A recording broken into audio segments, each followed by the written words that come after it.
আসসালামু আলাইকুম, কেমন আছেন সবাই? আশা করি সবাই ভালো আছেন। আমি ইউশা হাবিব। আপনারা দেখছেন সিএনসি ডিজাইন মাস্টার কোর্স। আজকে আমাদের লেসন নাম্বার 10। আজকে আমাদের আলোচ্য বিষয় হচ্ছে টেক্সট টুল। তো কথা না বাড়িয়ে চলুন আমাদের টেক্সট টুল নিয়ে যাবতীয় সব কিছু আমরা দেখে আসি। ভিডিও শুরু করার পূর্বে আপনাদের কাছে রিকোয়েস্ট থাকবে, যারা এখন আমার চ্যানেলটি সাবস্ক্রাইব করেননি, চ্যানেলটি সাবস্ক্রাইব করে নেবেন, পাশে থাকা বেল আইকনটি প্রেস করে নেবেন এবং আপনাদের বন্ধুদের মাঝে বেশি বেশি করে শেয়ার করবেন। ভিডিওটি যদি ভালো লেগে থাকে অবশ্যই লাইক করবেন, কমেন্ট করবেন, আপনাদের মতামতগুলো আমাদের কমেন্ট বক্সে জানাবেন। তো চলুন ভিডিওটি শুরু করা যাক। প্রথমত আমাদের সফটওয়্যারটি আমরা ওপেন করে নিব। সফটওয়্যারটি ওপেন হয়ে গেলে আমরা একটা পেজ নিয়ে নিচ্ছি 500 বাই 500, যে কোনো সাইজ নিতে পারেন। আমি একটা সাইজ নিয়ে নিলাম। তো টেক্সট টুলটা কোথায় রয়েছে? টেক্সট টুলটা হচ্ছে এই যে এটা, এই যে টি লেখা যেই টুলসটা আপনারা দেখতে পাচ্ছেন সেটাই হচ্ছে কি টেক্সট টুল। এই টেক্সট টুলটি দিয়ে কিভাবে কাজ করতে হয় এবং যে কোনো ভাষা আপনি কিভাবে লিখতে পারেন।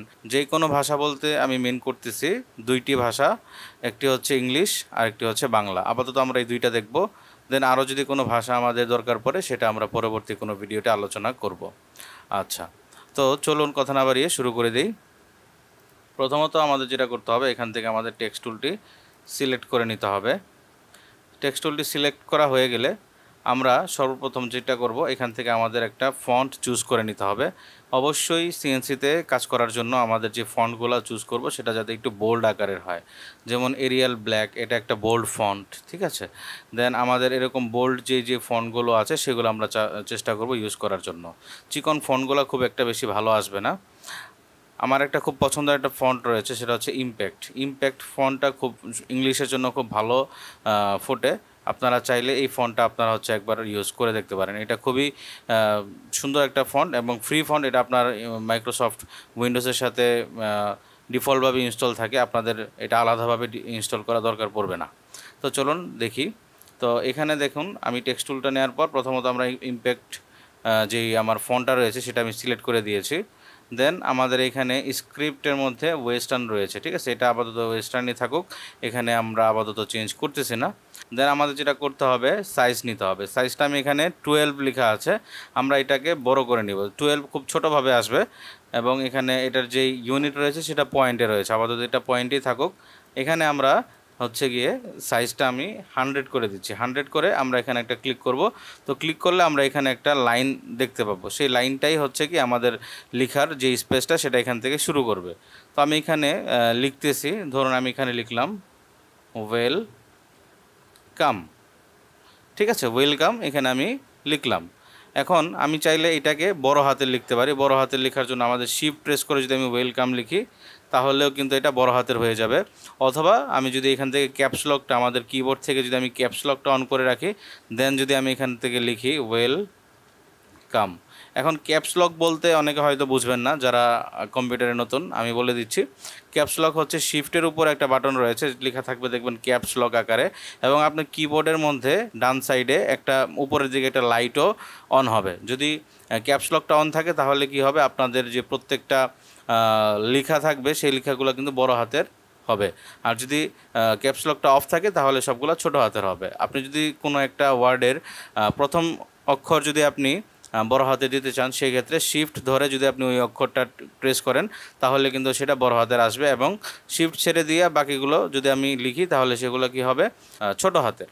আশা করি আপনারা বিষয়টি বুঝতে পেরেছেন। এখন আমরা যেটা করব, এইখানে আমি এই লেখাটিকে চাইলে এখনও আমরা এটাকে ছোট বড় করতে পারি। কিভাবে করতে পারি, আমি টোটাল লেখাটাকে এভাবে মাউসে ড্রাগ করে ধরে সিলেক্ট করে নিলাম। দেন আমি যদি এখানে লিখি 150 লেখার সাথে সাথে কিন্তু আমার টেক্সটটা কিন্তু বড় হয়ে যাবে।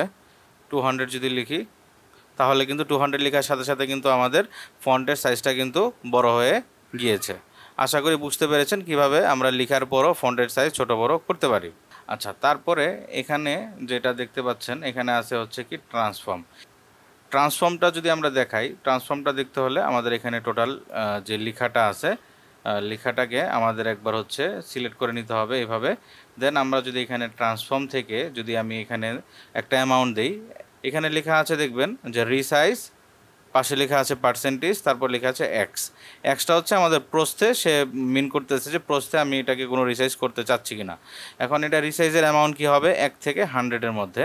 তো ধরুন আমি এখানে যদি লিখি 50 লেখার পরে যেটা হবে দেখবেন যে অটোমেটিকলি আমার যে লেখাটা ছিল সেটা 50%-এর মধ্যে চলে আসছে, এক্স ডিরেকশনে 50%-এর মধ্যে চলে আসছে। দেন আমি যদি এখানে ওয়াই ডিরেকশনেও যদি 50 লিখি তাহলে কি হবে, সে টোটাল লেখাটাকে আমার 50% কিন্তু কমায় নিয়ে আসছে। ঠিক আছে, এইভাবে আমরা পার্সেন্টেজের মাধ্যমে কিন্তু আমরা এটাকে সাইজ রিসাইজ করতে পারি। চাইলে আমরা এটাকে বাড়ায় দিতে পারি। আমি যদি ধরি এখানে লিখি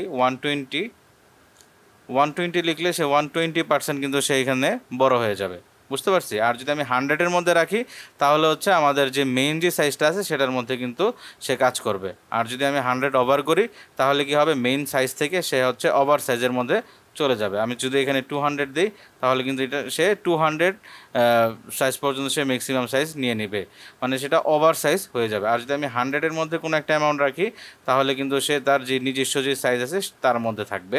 আমি এখানেও যদি 100 করে দিই তাহলে কিন্তু তার যে নর্মাল যে সাইজটা সেই সাইজে কিন্তু সে থাকবে। নর্মাল সাইজ কোনটা, যেটা আমি এখানে মিন করে দিয়েছি যে সাইজ হবে 200 পয়েন্টস। ঠিক আছে, এটা যদি 00 থাকে তাহলেও সেটা কি থাকবে, একদম নর্মাল মোডেই থাকবে। আর যদি 0 ছাড়া অন্য কোনো যদি নাম্বার থাকে তাহলে কিন্তু সে ওই নাম্বার অনুযায়ী কিন্তু সে তার সাইজটা রিসাইজ করে নেবে। দেন আমাদের যেটা আছে এখানে লেখা সেটা হচ্ছে অ্যাঙ্গেল। অ্যাঙ্গেলটা আসলে কি কাজ করে, অ্যাঙ্গেলে যদি আমি এখানে কোনো একটা কিছু লিখি, ধরেন এটা আমার সিলেক্ট থাকতে হবে আমার যে টেক্সটটা, আমি এখানে অ্যাঙ্গেলে লিখলাম ধরুন এখানে 2 লেখার পরে যদি আমি এখানে একটু ওয়েট করে দেখবেন যে একটু কি হবে, অ্যাঙ্গেলটা একটু মানে এটা একটু বড় করে দেখালে হয়তো আপনারা আরও ক্লিয়ার হবেন। ধরেন আমি এখন যদি এখানে 40 লিখি তাহলে আপনারা হয়তো আরও বুঝতে পারবেন যে সে কী করছে। তো 40 ডিগ্রি অ্যাঙ্গেলে সে একটু কার্ভ হয়ে গেছে, বুঝতে পারছি। এটাই হচ্ছে অ্যাঙ্গেলে করে। ধরুন আমি যদি এখানে 0 লিখি তাহলে সে আবার নর্মাল মোডে চলে আসবে। যদি আমি এখানে মাইনাস দিই, -20 করি তাহলে সে বাঁ দিকে হচ্ছে গিয়ে অ্যাঙ্গেল হবে। আর যদি প্লাস থাকে তাহলে হচ্ছে ডান দিকে সে কী করবে, অ্যাঙ্গেল হবে। আমি আপাতত এখানে 0 রাখতেছি। এটা হচ্ছে পুরাটা সেন্টেন্স নিয়ে সে কী করবে, কাজ করবে, মানে পুরাটা ওয়ার্ড নিয়ে, পুরোটা ওয়ার্ডের সাথে সে সেই কাজটা করবে। আর যদি আমি এখানে রোটেশনে কিছু একটা লিখি, ধরুন রোটেশন আমি এখানে লিখলাম 20, তাহলে কি হবে, সে প্রত্যেকটা লেটারকে সে 20 ডিগ্রি অ্যাঙ্গেলে ঘুরিয়ে ফেলবে, বুঝতে পারছেন। কারণ আমি যদি এখানে লিখি 90 তাহলে কিন্তু সে 90 ডিগ্রি অ্যাঙ্গেলে প্রত্যেকটা লেটারকে সে কী করবে, ঘুরিয়ে ফেলবে। ঠিক আছে, এখানে যদি আমি এখন লিখি ধরুন 30, তাহলে সে কী করবে, 30 ডিগ্রি অ্যাঙ্গেলে প্রত্যেকটা লেটারকে সে কী করবে, রোটেট করে দিবে। এই হচ্ছে আমাদের এখানে ট্রান্সফর্মের মধ্যে যেই টুলসগুলো আছে সেগুলোর ব্যবহার। আচ্ছা, এখানে যদি আমি এখন 0 রাখি তাহলে সে একদম নর্মাল মোডে চলে আসবে। আশা করি বুঝতে পেরেছেন। আচ্ছা, তারপরে রয়েছে যেটা, সেটা হচ্ছে স্পেসিং। প্রথমে আছে কি এখানে ক্যারেক্টারের মধ্যে দেওয়া আছে কি ক্যারেক্টার পার্সেন্ট অফ স্পেস। এখানে যদি আমি এখন কিছু একটা দিই, ধরুন আমি যদি এখানে লিখি 50 লেখার পরে দেখবেন যে আমাদের যে প্রত্যেকটা লেটার ছিল, প্রত্যেকটা লেটারের মাঝে কিন্তু একটা গ্যাপ চলে আসছে। ঠিক আছে, সেটাই হচ্ছে কি আমাদের ক্যারেক্টার স্পেসিং। আচ্ছা, আরেকটা কি থাকে এখানে, আমরা যদি আরও বেশি দিই, ধরুন যে এখানে 100 করি তাহলে কিন্তু প্রত্যেকটা লেটারের মাঝে স্পেসটা কিন্তু আরও বেশি হয়ে যাবে। ঠিক আছে, 200 করলে প্রত্যেকটা স্পেসের মধ্যে 200% করে একটা স্পেস চলে আসবে। আমি এখানে আর স্পেস দিচ্ছি না, আমি এখানে নর্মাল মোডে চলে আসলাম, মানে 0-তে দিয়ে দিলাম। ঠিক আছে, তারপর আছে হচ্ছে লাইনের যে বিষয়টা, লাইনের বিষয়টা হচ্ছে ধরুন আমরা যদি বড় কোনো সেন্টেন্স লিখি, ধরুন 1 লাইন 2 লাইন 3 লাইনে চলে আসছে আমাদের কোনো লেখা, তখন আমরা প্রত্যেকটা লাইনের মাঝে যে গ্যাপটা সেটা হচ্ছে কি এখান থেকে আপনারা ডিফাইন করে দিতে পারি। ধরুন আমি যদি এখানে এই ওয়েলকামটাকে যদি আমি আরেকবার কপি করি, Ctrl+C দিয়ে কপি করতেছি, Ctrl+V দিয়ে এটা নিচে একটা পেস্ট করে দিচ্ছি, ইন্টার দিয়ে নিচে আসতেছি, আবার একটা কপি করে দিলাম। ঠিক আছে, টোটাল এখানে আমার এখন 3টা লাইন চলে আসছে। এখন এই 3টা লাইনের মাঝে আমরা এখানে একটা গ্যাপ লক্ষ্য করতেছি।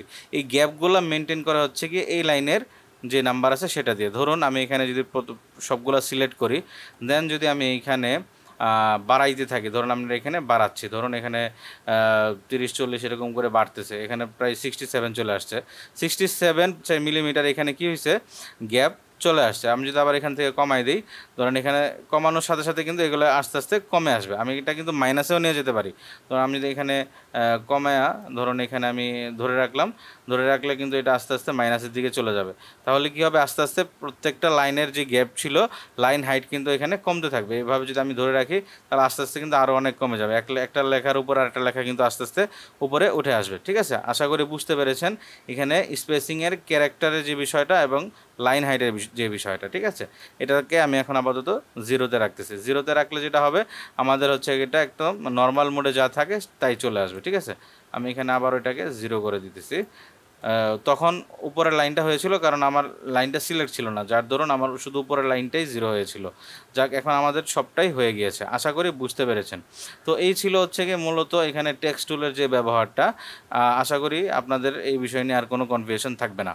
আমরা এতক্ষণ দেখলাম হচ্ছে ইংলিশ আমরা কিভাবে লিখব। এখন আমরা যদি আমাদের কোনো কাজ আসে যেমন যে আমাদের বাংলা লিখতে হবে, তো বাংলা লেখার জন্য আমাদের একটা সফটওয়্যার ইনস্টল করে নিতে হবে।